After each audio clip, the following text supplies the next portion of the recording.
Hello, and welcome to episode 90 of Prose. This week, delve into two sides of a similar experience, seeking to understand the horrific power of silence and feeling the overwhelming gravity of leaving. Rather than make any of my usual pleas about following, subscribing, and supporting, about social media, the podcast's ins and outs, and Patreon, let me just simply ask you all to do this for this week. If you enjoy the show, which I am sincerely hoping that you are, or have, or do, or whatever the proper verb for you is, then please reach out to a friend, a family member, a partner, a colleague. Just tell someone about the show and have them give Prose a shot. It would certainly mean the world. Now, that's a much shorter intro, right? Anyway, thanks for listening. Let's get to the tales, shall we? This week, we have Silence and guest author Jessica Yates' Leaving. Enjoy.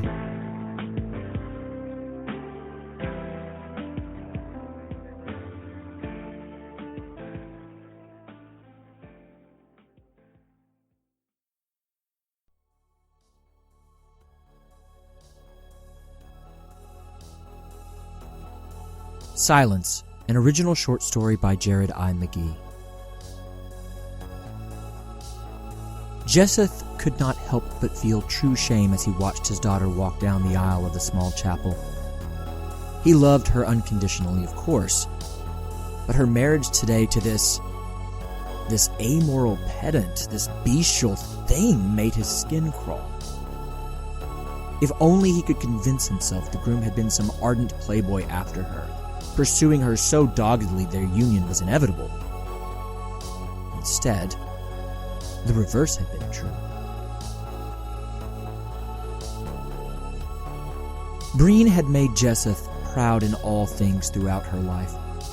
Even when mistakes came to make a smooth path clumsy, she handled the unavoidable results with poise that made his heart swell, taking her consequences as life doled them out to her.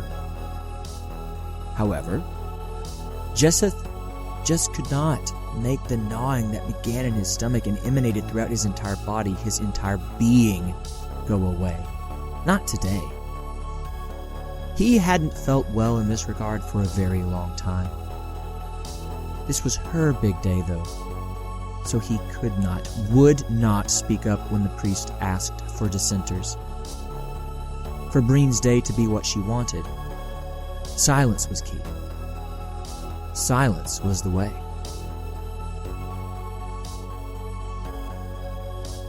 Abed had been a wonderful suitor for Breen. He had been kindly, slow to anger, and seemed to look at Jesseth's beloved daughter as if she were some rare treasure. Something so ethereal he couldn't look away even for a moment, for fear this otherworldly presence would disappear from his life forever. In reality, Abed's fears were not unfounded. Rather than some djinn-like disappearing act, though, Breen had a slow burn for what she considered adventure. Jesseth had made sure his daughter had wonderful experiences. Worldly, far-flung experiences. He was aware that meant that she had had experiences that he most likely would not have condoned. Still, he supported her finding her own way. And he fought to give her the independence and ability to do just that. Breen had been around the world. She had seen all that there was to see. These experiences did not quench her thirst, and she continued to act out into her training years when she went to the Royal University to study the law. Jesseth continued to support his daughter and encourage her through the trials she faced those 4 years. Trials that were often caused by her own rash actions. This is when Jesseth first began to fear that there was a stain of callousness on his daughter, a stench of selfishness that would doom anyone around her. But he loved his baby girl, so he stayed silent. Silence was key.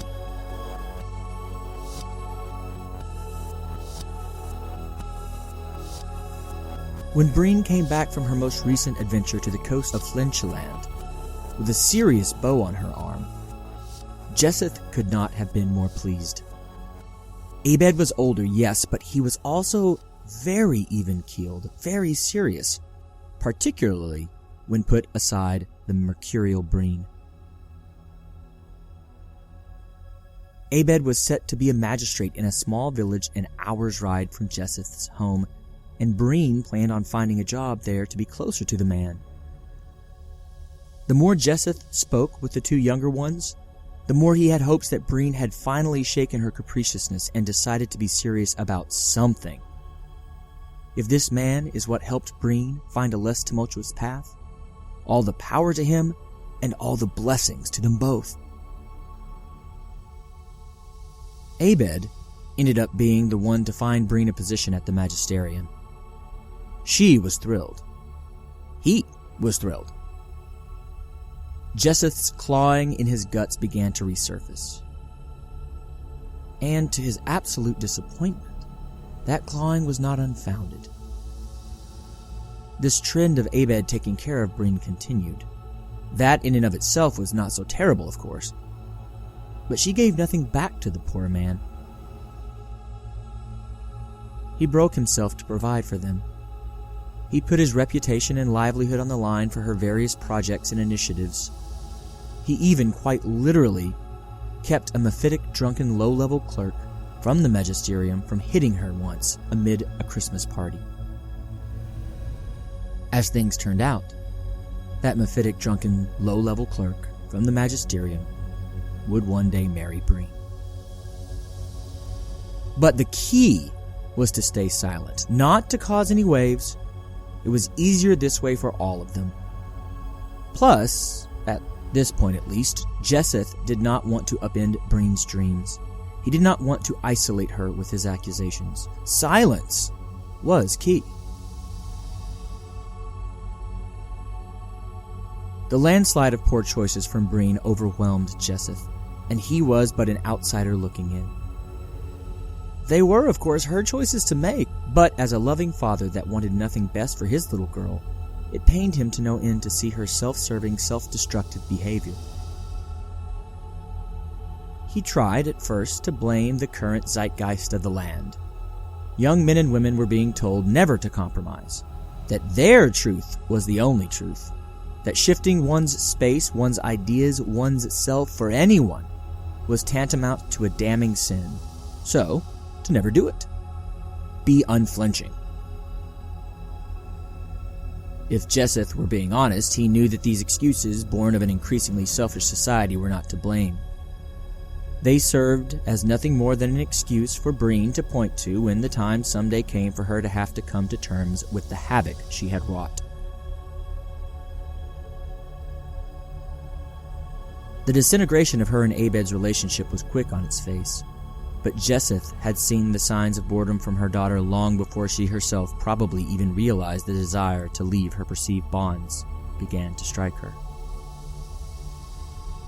Too many mentions of this man or that man over Sunday lunch as a family. Too many nights out where she disappeared from those that she loved and cared about her, and then a fiery unwillingness to talk about those evenings.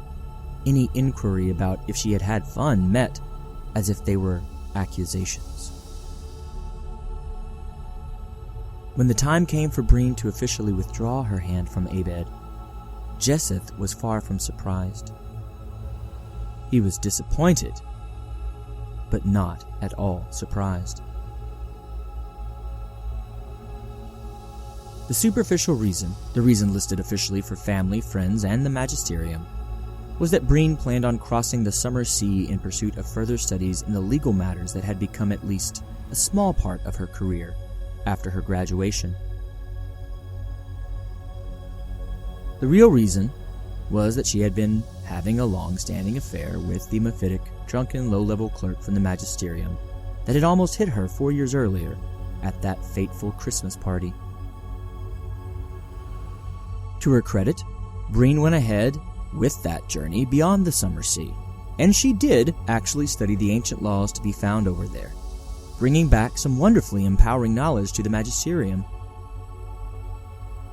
However, The only reason Jesseth thought she could and did complete this trip was because Abed had smoothed the way for her. He had been the one to reach out to the magisteria across the sea, to secure her a position, to book her ship away from their life together. These were all things that Breen should have seen, should have appreciated, even after she chose to end any formal courtship with Abed. But Jesseth knew that she did not. He thought he should say something to his beloved daughter, but he just couldn't bring himself to reign on this sunshiny new world she'd created for herself. Silence was key to maintaining that fragile paradise.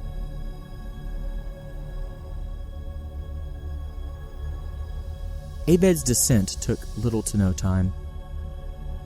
Breen was set to be away only for a year. Abed had become all but skeletal by the time that year was over. She, in her own true fashion, returned to the same department of the magisterium, choosing to work alongside Abed and the violent, mephitic, drunken, low-level clerk that she had been not at all clandestine in pursuing to her bed.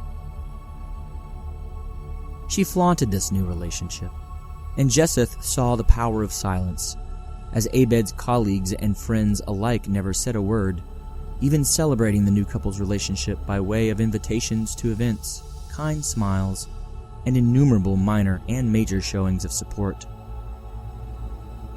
All the while, Abed continued to waste away. It was no surprise to Jesseth then, when word from the magisterium reached him one biting January evening that one of the high-level clerks in the magisterium had died. Immediately, Jesseth knew that had to have been Abed. At the time of his death, Abed had weighed 110 pounds despite standing 6 feet tall.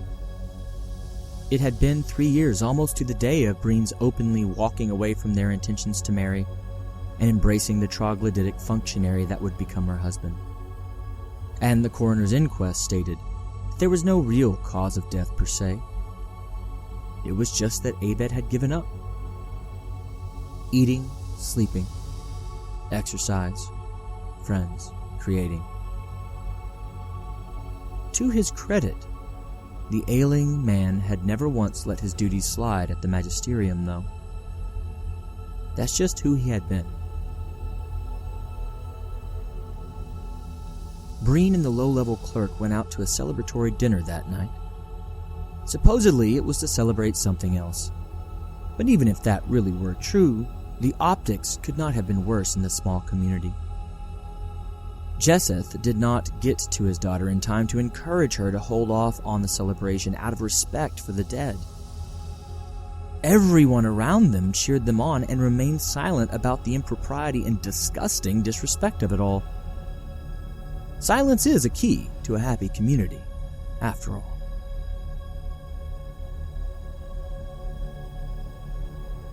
Jesseth was haunted by the entire affair. He knew he was just as responsible for Abed's misery and death. Breen had murdered that man as surely as if she'd leveled a rifle at him.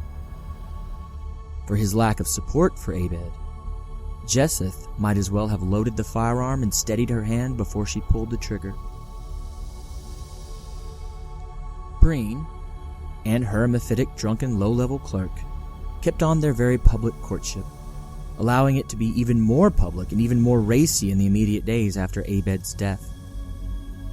Jesseth didn't even know what to say to her at this point. Then came the mediocre proposal from the violent pedant. Then came the wedding. Now came Jesseth handing his daughter, his baby girl, to this thing in front of the priest and their magisterium and the community and their family.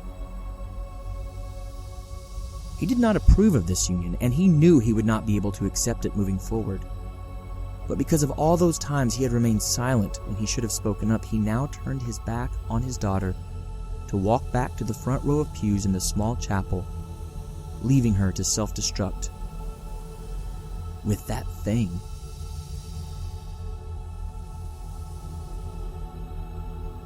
No one stood up to speak out against the union. No one brought up the name Abed the entire evening.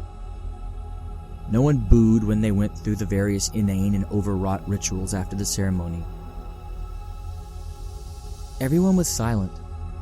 Jesseth's insides were roiling as the two fed each other bits of traditional winterberry jam cake. He bellowed, crying out, shredding his throat. The scream was wordless and one of grief and rage and lament. But if he could have put into words what he shouted to the universe and to those people around him, all those accomplices in the demise of Abed, it would have been, silence is approval. Silence is acceptance. Silence is support. Silence is approval. Silence is acceptance. Silence is support.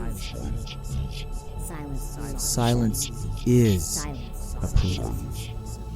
Silence is acceptance. Silence is support. Silence is acceptance. Silence is support. Silence is approval. Silence is acceptance. Thank you for listening to Silence, an original short story by me, Jared I. McGee. Please stick around for our next story this week from guest author Jessica Yates. It will be a fun little jaunt into self-discovery and pondering what is good for us with a little bit of a southern drawl. Silence is support. Silence is approval. Silence is acceptance. Silence is support. Silence is approval. Silence is acceptance. Silence is support. Silence is approval. Silence is acceptance.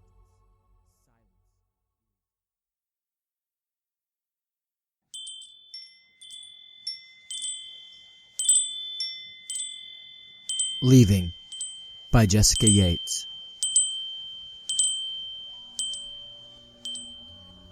Leaving isn't something one should do lightly.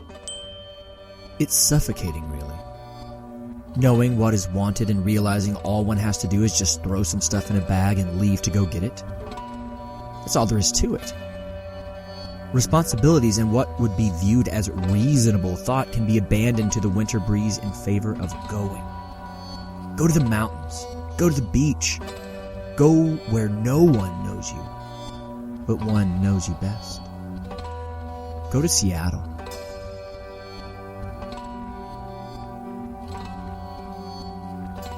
Changing in a new place is hard. With gulls flying overhead instead of hawks, frigid gusts of wind instead of the lolling winds of the bluegrass, acclimation seems nearly impossible. Add to that any number of drastic life changes taking place, and there's one mess of a mind. More time will help. She kicked at the loose gravel as she stood at the crosswalk. Time heals all wounds, maybe, but it also provides a lot of chances for fresh ones.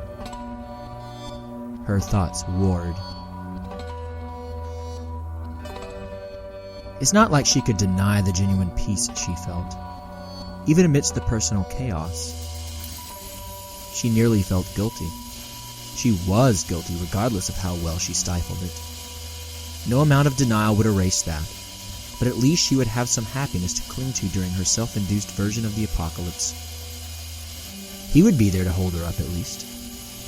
That is what she came for. She stepped into the street and made her way across. She weaved between the masses of people, some tourists and some local.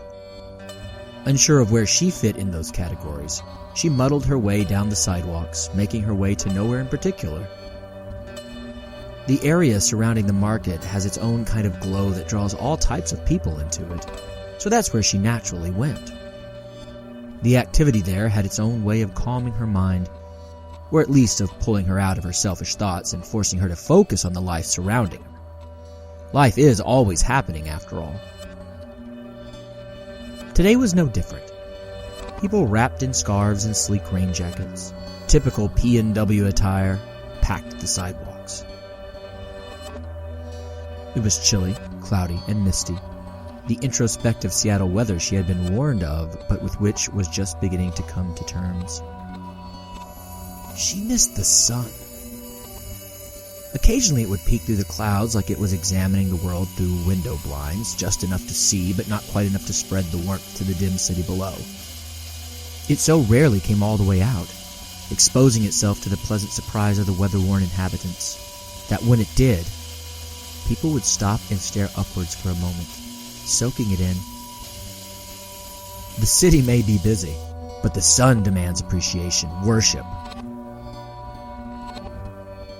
She caught herself doing this one day, when there were suddenly solid blue skies overhead, and since then she made more of an effort to watch other people do the same in those rare moments, invisibly joining them in their solar-powered reverie.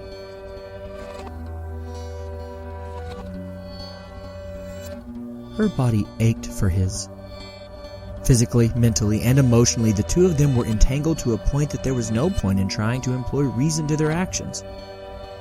Or inactivity, as it may be, considering they struggled to remain upright. Whenever possible, they fell into bed together. She would rush to curl up under the blankets, but the cold sheets would make her shiver until he would slip into his place beside her, his body heat consuming her. After nearly 10 years of intermittent practice, she knew how to tightly wrap her body around his so that no sense of touch was wasted. Bliss was guaranteed. She had never really experienced bliss like this before, not on her wedding day or in her wild nights. Now she was absolutely aware of the unadulterated euphoria to which her passion had driven her, and the thought of giving it up, even for a short time, made her tense with agony. It was worth everything.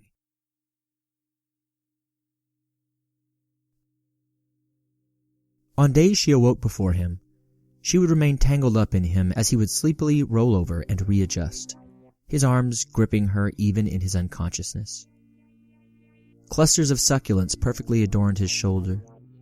No matter how often she looked at it, which she did quite regularly, bordering on staring, certainly, she could never convince herself that it was just a tattoo. Rather, it seemed as if living plants had been placed there and simply immersed themselves into his shoulder, a covetous desire.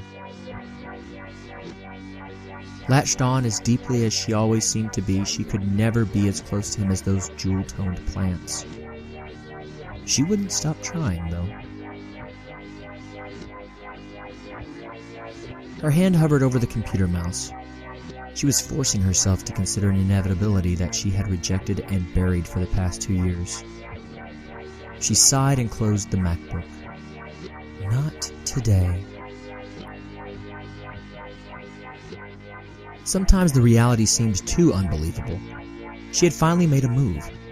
After years of half-hearted plans that existed only inside her mind, she had finally done something. The gravity of her actions didn't escape her in the least. Torment over what she was doing to him, to their lives, came in waves when her attempts to ignore what she was doing altogether failed. She was drained of passion, of all emotions really, so denial was easiest when it came to him. She never imagined herself getting married. In fact, on several occasions in her young life, she had outwardly proclaimed that she'd never get married. She would just live on her own with a few animals. She was afraid of the life she'd actually made. From the outside, it looked like a perfect marriage, as they always do. The two close friends she had spoken to on the matter seemed genuinely shocked that she was even considering leaving him, both saying something along the lines of looking to their partnership as something worth aspiring to. And, in a way, it really was a perfect marriage, at least on her side of things.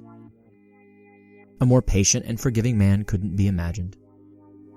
They both worked hard to provide for their little Kentucky family, and they certainly cared for each other deeply.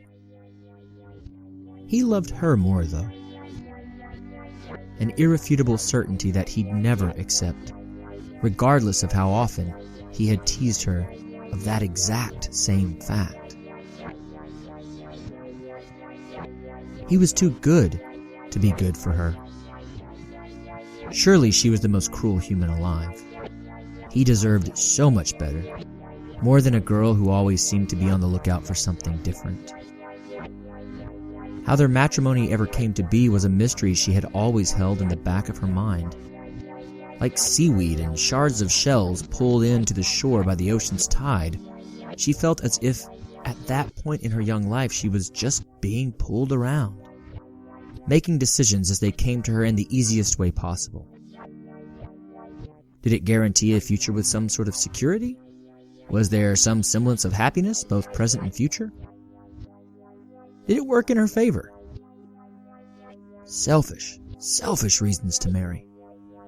But she was happy, and she had been truly in love with him. It just couldn't stay that way for very long, thanks to her innate inclinations to blindly self-destruct. He wouldn't let her go, even though she had constantly failed to give him a reason to stay. He refused to accept that it was ending. His judgment was made fuzzy by love, painful love. How he still clung to those feelings for her after everything she'd done to him was beyond her.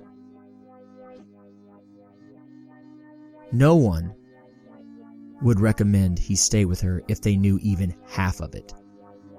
She knew the full situation, and there was no part of her that blamed him for any of the feelings, or lack thereof, she had about their relationship.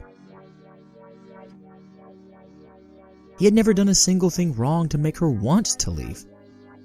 She only wished she could think negatively of him, because if she could, maybe there would be some justification for her blatant abandonment of him. But she couldn't. Not a single thing about him made her want to leave him. It was all her. She would stay for him if he demanded it. If he would be at ease with the fact that she would be barely living while doing so. She would become a drone. She would do what so many other people do and barely live life, doing just enough to get by and get the necessities from life to basically live, to go on breathing. She would work her office job each day and go home to be a proper wife each night. Empty of passion and dreams, she would become a shell, if that's what he wanted from her. She knew she owed him that, not that he would ever request that of her. Even in their marriage's conclusion, he would be the perfect husband. Her conflicting guilt could perpetually war with her desire to live her life, but nothing could convince her it was time to consider going back to snuff out that life. Not yet.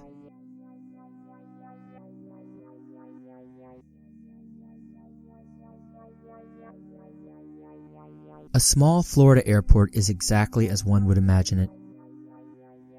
Tropically warm and moist air from the outside climate had gone stagnant, the unappealing odor worsened by tired, beached-out families cleverly visiting the Gulf during the off-season.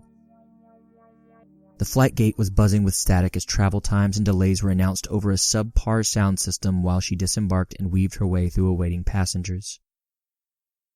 She made it to the restroom, an unlikely sanctuary. She needed a minute to collect her thoughts before going straight from the plane and out to the certain chaos that was sure to ensue over the weekend. She lowered her suitcase handle, turned the warm water faucet on, and let out a long, slow breath as she washed her hands. Her face reflected in the mirror before her, and she was grateful that her flight had taken barely over an hour. All makeup seemed to be sufficiently intact, and her long hair was as straight as ever. Recognizing a perceptible shine of excitement in her eyes, she even blushed a little.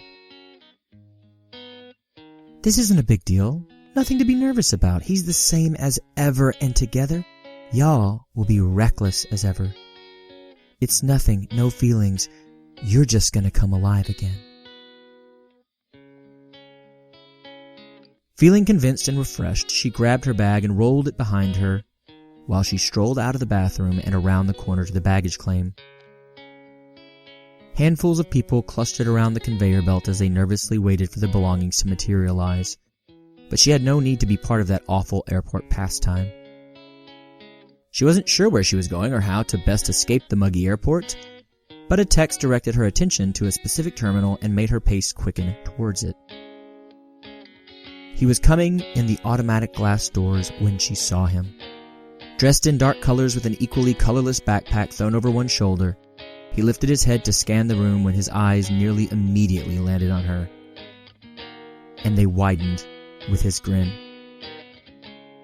"I guess I found you," she laughed, a bright smile beaming widely in spite of the emotionless rules she had just tried to implement. "Yeah, you got me. Damn, my Lyft was just dropping me off when you texted me that you were on your way out and I wasn't sure where to go," he explained a bit breathlessly. A taut side hug ensued as he spoke, a mild attempt to remind each other that this was suddenly real. She could feel his jostling nerves and was surprised by how well hers seemed to stay within the realms of quietude. "Get a ride to the hotel and then maybe do some wandering for dinner? I'll order the Lyft now. Should only take a minute." He always had a plan. She nodded, and the two of them stepped outside to wait. The airport was mostly inland, but the wind bore plenty of proof of the nearby ocean as it blew its salty bursts around them. He stared at his phone, watching their ride move closer to them, as she ran her blood wine-tipped fingers through her hair in a desperate attempt to tame its ruffling by the wind.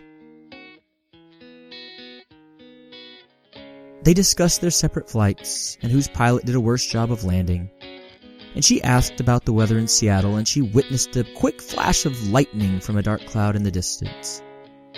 Innocuous topics to find some sense of familiarity and settle into some comfort for the weekend. Only for that weekend. Right as he was getting into the peculiarities of the rain in Seattle, their car arrived. During the 20-mile car ride to their beach destination, it was almost uncomfortable. The small talk continued, this time covering the various dining options and transportation options in the big city. Awkward on its own, but made more so by the silent gaps that were filled only by the Lyft driver's typical top hits radio station. As they neared their hotel, though, he casually reached over and clasped her hands. Their fingers intertwined, and as the talk about weather continued, still innocuous, there was a spark there. There was a beginning of a life there. There was a reason for leaving there.